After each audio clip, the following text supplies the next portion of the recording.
the SAVE Act has passed the House and moves on to the Senate. Not to bury the lead, and we'll just get right into it, but don't get your hopes up too much, because as of right now, it's pretty much predicted by everybody and their mother that this won't get through the Senate, that it's likely going to get filibustered. We'll see if the Republicans can pull it together one way or the other, or if they go extreme, in air quotes, and demolish the filibuster and just keep it moving and get this passed or not. But if you haven't heard about it, voter ID bill, Republican supported, backed, written, whatever, how you want to say it.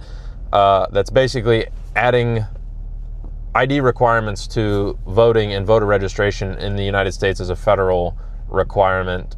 Typically, all the voting requirements are done state by state, so each state has its own little differences in voter requirements, but this is a sweeping push to say, hey, we're going to tighten up the requirements for voter registration, honestly, more than anything, but also voting in general at the day of time of online mail-in voting may be a thing of the past if this goes through, just because it's going to be, I'm sure they'll develop some new systems for it, but it could obviously be impacted. But the main deal and the main component that people are either agreeing with or taking issue with is more requirements.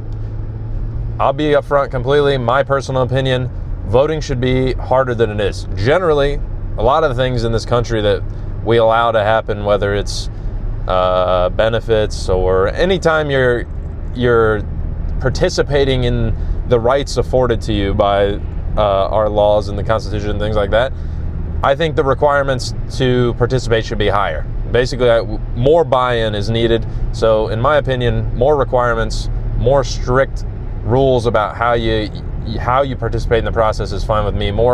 A higher barrier of entry is completely fine with me, and that's coming from a person who hasn't voted in the past. I will be voting in this next election just because I want to get involved. I want to see what's going on. I personally actually just registered the vote the other day as I got my CDL. So I had the option there, just, hey, you want to register to vote? Yeah, register me to vote at the BMV. That easy in Ohio. If you have a driver's license already, they just say, you want to register? And I say, yeah, and they check a box and they ship a card to my house, and that's all it is. I was looking into it. Me personally, here in Ohio, there is no citizenship requirement to vote in Ohio. You don't have to provide proof of citizenship. If you have a valid ID, you just register like that, and then you're good to go. There is no ID requirement in person when you actually vote either. This act, however, would change that. So we'll give, as far as I can tell from what I've read of the bill, which is good chunks of it, but I'm not going to lie to you, I didn't sit there and read the entire thing. Summarized, this bill, if passed, requires you to register with more proof of ID and citizenship here in the United States. So to register to vote, a passport would work. A government ID, so your driver's license plus a birth certificate. You're going to have to prove citizenship at this point, and then basically saying, hey, here's my birth certificate showing I was born in the United States and my government ID. You're good to go. You're registered. Real ID, the special ID that you could have. I believe I have one now. It has the little star with the circle in the corner. I don't know how it looks on your guys' state IDs, but that's basically that ID that allows you to fly. You can use it in the United States. I'm pretty sure it's only domestically, and maybe Canada, Mexico also, but you can fly using this ID, and that would also allow you to register. And then the day of voting, you have to present a photo ID as well. So again, pull your driver's license again. So now, that's what it is. It's not that complex. I feel like I've seen people arguing. I was just watching a video where the guy is just arguing. He's like, all you got to do is give him a photo ID to vote. And the guy's like, that's not what it is. That's not what it is. And I'm assuming he meant that if you just pull a government ID, you're going to need the birth certificate to register. These are two different components. You register to vote, then you go vote. I know that. I've never voted before. It's not that complex. If you don't understand that, you shouldn't be voting anyway. It's not that complex. Just get it done. It's not that hard. The main argument, I think, that's coming from the opposition, the Democrats, let's get into that first. It's going to make it harder. There's a barrier of entry, obviously, with more requirements just in general, but also a cost associated with these documents.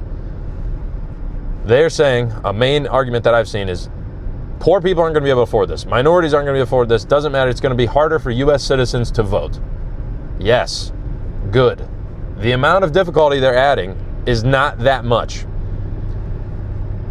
I want to get into it later, but there's been some crazy accusations about this, but I looked it up because I was curious. I actually just had to buy a birth certificate a little while ago, purchase one, and they ship it to your house for my daughter when she was born.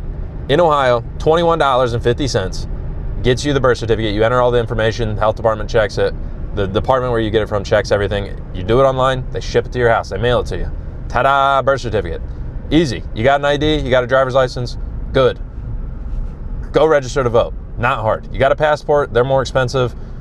I want to say when me and my wife got them, it was like $200 a piece. So I'll give you that. Passports are expensive, but you don't need the passport. Get your driver's license, also not expensive. I think here in Ohio, driver's license is like $30. It's not crazy. Have the couple items that you need, depending on your state, whatever. Get on their website and check what you need to get your driver's license. If you don't have it somehow, get that. Get your birth certificate. Go register to vote if you want it so bad. It's like $50 to vote. If it's under 100, I don't care how poor you are, you can afford it. Save up $50. Go out there and panhandle on the corner for $20 to go get your birth certificate. It's not difficult. There's these people that are, especially when it's the congressional people and the politicians, like, poor people can't afford this. Dude, I've talked about it on this channel before. I wasn't the lowest of the low as far as poor growing up, but we grew up relatively poor.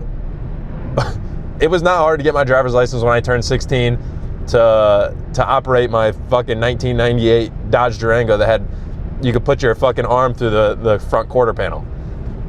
We grew up relatively poor. You can get the stuff if you want to register to vote when you turn 18. It's not difficult.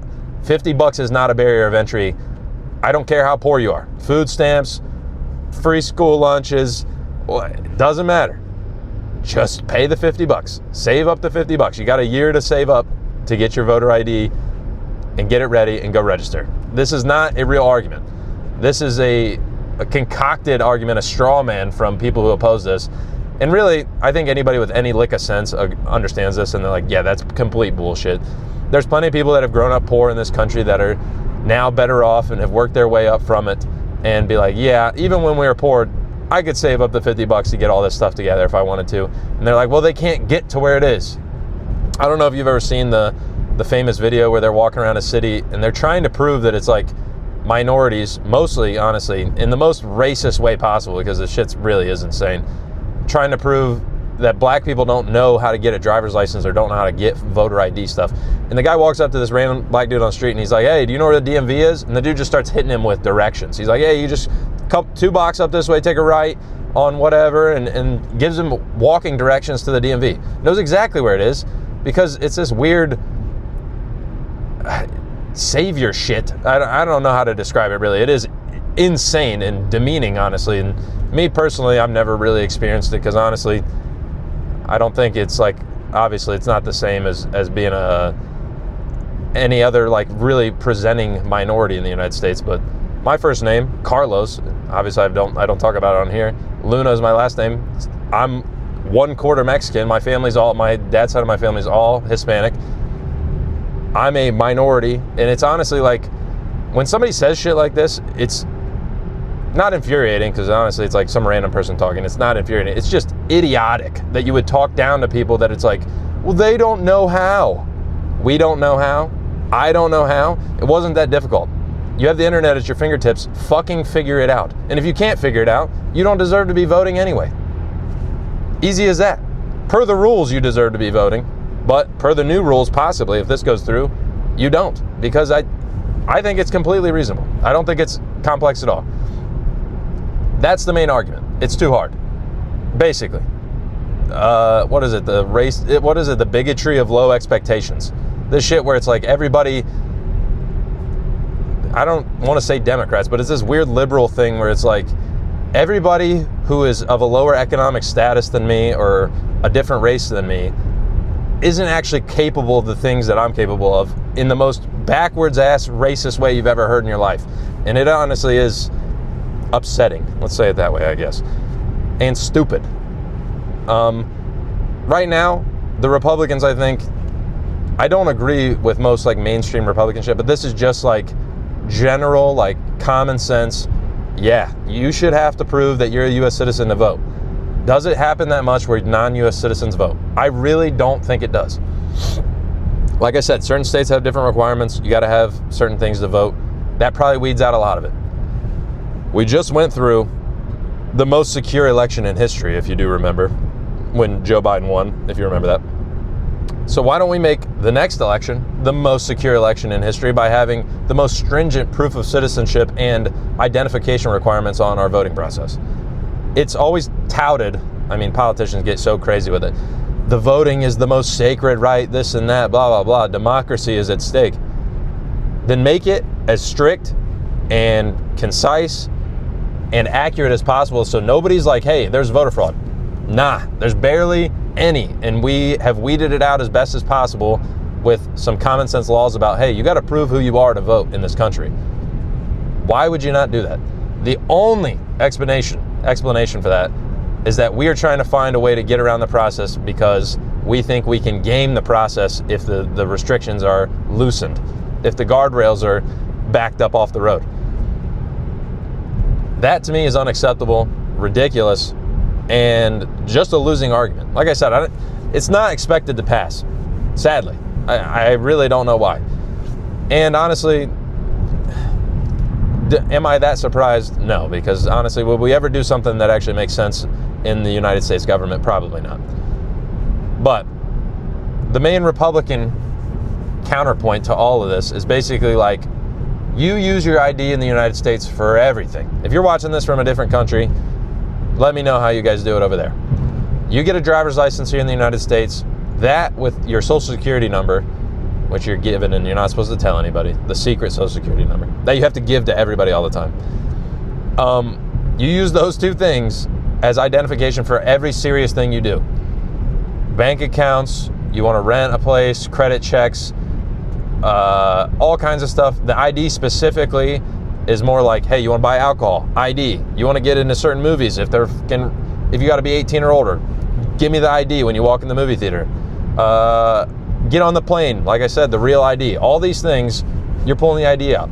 I pull my ID out at fucking Kroger all the time, the grocery store I go to. You want to buy cough medicine, you want to get some NyQuil or whatever it is, certain over-the-counter drugs for a sinus infection, you pull the fucking ID out. So if voting is so serious, get the ID out.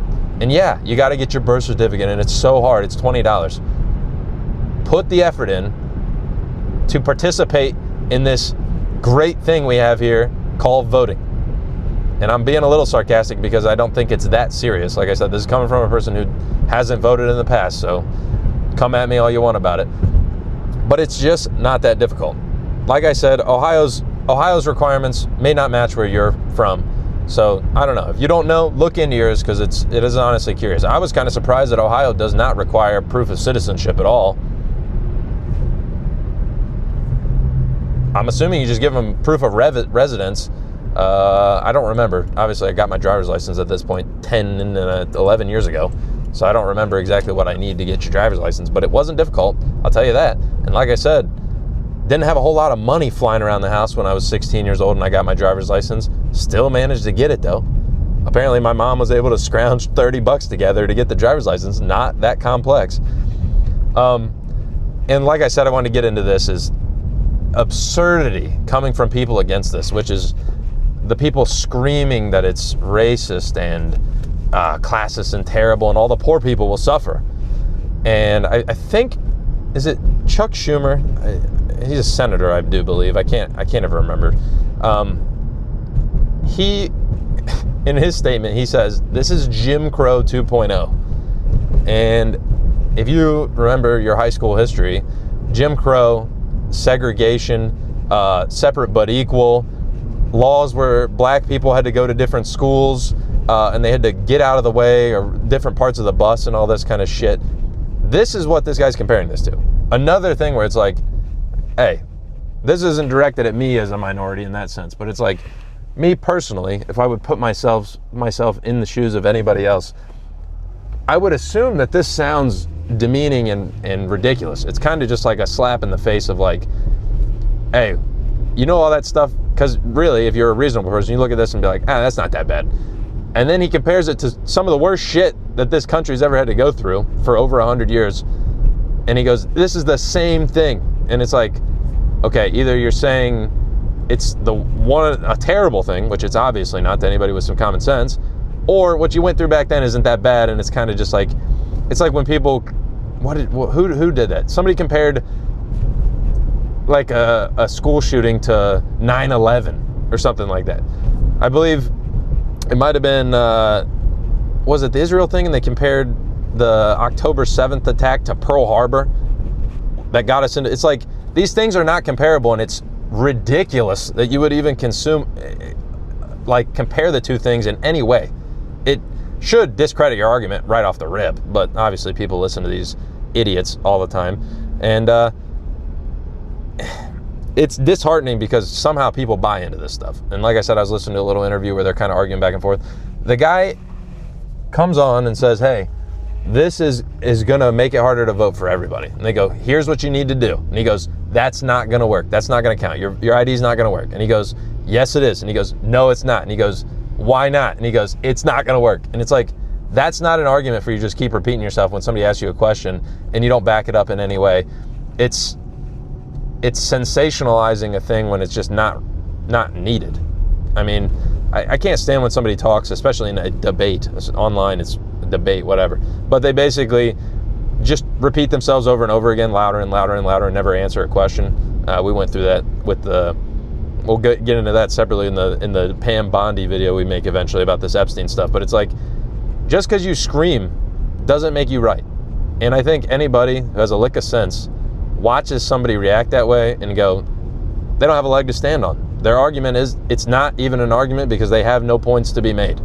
And I think this situation right here, the SAVE Act, this is an easy litmus test of somewhat intelligence, but also honesty about what are the real ramifications of it, how bad does it hurt people or help people, and how reasonable a piece of legislation it is. Me personally, I'm for it. I would like to see it pass. I don't think it will, but that's the situation we're in. So that's where I'll leave it. If you guys got something out of the video, I'd appreciate you like it, subscribe. I'd appreciate that. And if you didn't like it, tell me why. If you want to argue with me about why it's difficult for poor people and minorities to get the ID requirements, I'd love to do that because, as I said before, I don't think you got a leg to stand on. I think that's kind of ridiculous. So I'll catch you guys tomorrow, and have a good one.